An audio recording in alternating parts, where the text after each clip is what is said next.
আসসালামু আলাইকুম দর্শক। ভারত পাকিস্তান যুদ্ধ নিয়ে এখনো নানা বিশ্লেষণ হচ্ছে। এই যুদ্ধের সবচেয়ে বড় দিক ছিল আকাশ যুদ্ধ। এটিকে বলা হচ্ছে যে দ্বিতীয় বিশ্বযুদ্ধের পর সবচেয়ে বড় আকাশ যুদ্ধ, যেখানে পাকিস্তানের বিমান বাহিনী সফলতা অর্জন করেছে। কিভাবে সেই সফলতা অর্জন করেছে দর্শক, তা নিয়ে একটি বিশ্লেষণ। সেই বিশ্লেষণটি শোনার আগে অনুরোধ করছি, যারা এখনো ভয়েস বাংলা চ্যানেলটি সাবস্ক্রাইব করেননি তারা সাবস্ক্রাইব করবেন এবং লাইক শেয়ার দিয়ে আমাদেরকে উৎসাহিত করবেন। আসুন আমরা আলোচনা করি। এখানে যেই আলোচনাটা সামনে এসছে সেখানে বলা হচ্ছে যে পাকিস্তান বিমান বাহিনী ভারতীয় 5টি যুদ্ধ বিমানকে ভূপাতিত করেছে। তার মধ্যে ফ্রান্সের তৈরি 3টি রাফাল যুদ্ধ বিমান। বলা হয়ে থাকে যে বর্তমান বিশ্বের সবচেয়ে আধুনিক যুদ্ধ বিমান হচ্ছে রাফাল যুদ্ধ বিমান, যেটি ফ্রান্সের তৈরি।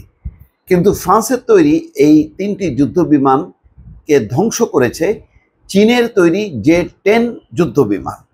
জে-10 যুদ্ধ বিমান যে এত কার্যকরী, এত অত্যাধুনিক, সেটি আগে জানা ছিল না, যার ফলে রীতিমতো সারা বিশ্ব এখন বিস্মিত এবং হতবাক, এবং ভারতীয় বিমান বাহিনী বা ভারত হতভম্ব হয়ে গেছে এই ঘটনায়।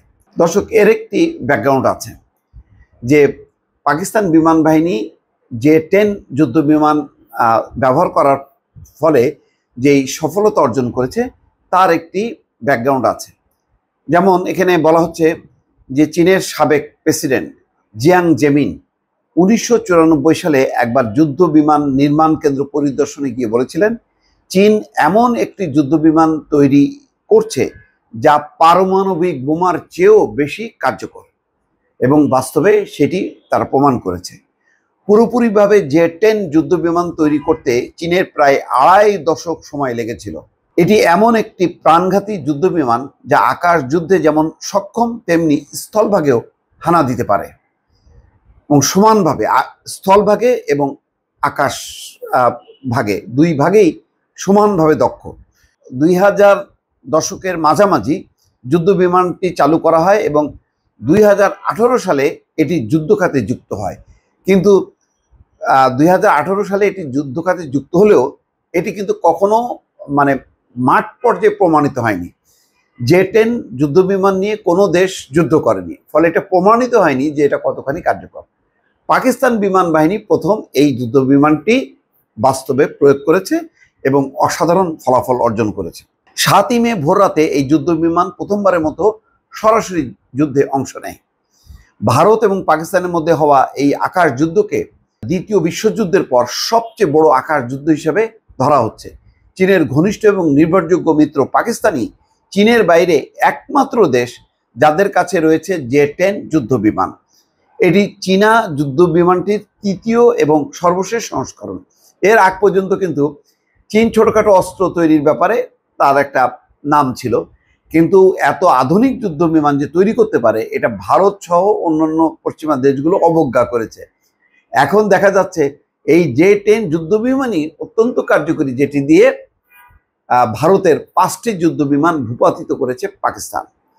পাকিস্তান বিমান বাহিনী দাবি করেছে তারা 7ই মে আকাশ যুদ্ধে 5টি ভারতীয় যুদ্ধ বিমান ভূপাতিত করেছে।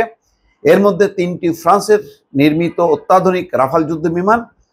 এর আগে রাফাল ভূপাতিত করার ঘটনা ঘটেনি, অর্থাৎ ভারতের মাটিতে রাফাল যুদ্ধ বিমান 3টি ভূপাতিত হয়েছে, এর আগে কখনো ভূপাতিত হয়নি। অবশ্য ফ্রান্সের যেই বিশেষজ্ঞরা অনেকে বলছেন যে এটি ভারত ঠিকমতো পরিচালনা করতে পারেনি বা চালাতে পারেনি, তাদের বৈমানিকদের অর্থাৎ পাইলটদের ভুলের কারণে এটি ঘটেছে।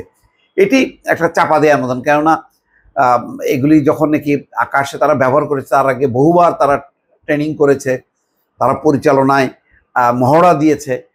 এগুলি এখন একটু ফ্রান্স তার সম্মান রক্ষা করার জন্য এগুলি হয়তো বলছে। ফরাসি বহুমুখী যুদ্ধ বিমান রাফাল বিশ্বের অন্যতম উন্নত এবং 4.5 প্রজন্মের বিমান হিসেবে পরিচিত।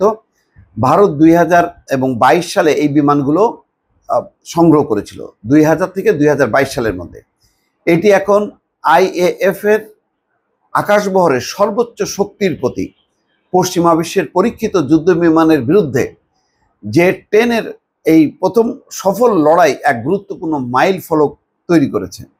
নিরাপত্তা বিশ্লেষকরা 7 মে আগ পর্যন্ত একে অনেকটা অনীহা নিয়েই মার্কিন F-16 এর সমমানের যুদ্ধ বিমান হিসেবে উল্লেখ করতেন। অর্থাৎ J-10C এই যে যুদ্ধ বিমানকে স্বীকৃতি দিত না। তারা F-16 মার্কিন F-16 যুদ্ধ বিমানের সমপর্যায়ে ভাবা হতো। কিন্তু এখন পুরো ধারণাটা পাল্টে দিল পাকিস্তান বিমান বাহিনী। অন্য সব কিছুর সমান ধরে নিলে বলা যায় তুলনামূলক কম দামের চীনের J-C এখন রাফালের উপযুক্ত প্রতিদ্বন্দ্বী হয়ে উঠেছে। দর্শক বুঝতেই পারছেন যে এই কারণে কিন্তু এই J-10 যে সি যুদ্ধ বিমান যে কোম্পানি, সেই কোম্পানির শেয়ার বাজার এখন ঊর্ধ্বমুখী, আর রাফাল যুদ্ধ বিমান যে নির্মাতা প্রতিষ্ঠানের কোম্পানির শেয়ার এখন নিম্নমুখী। দর্শক, এই নিয়ে আরও অনেক গবেষণা হবে। নিশ্চয়ই এই সমস্ত গবেষণা এবং বিশ্লেষণ নিয়ে আপনাদের সামনে আবার হাজির হব। ভালো থাকবেন। আল্লাহ হাফেজ।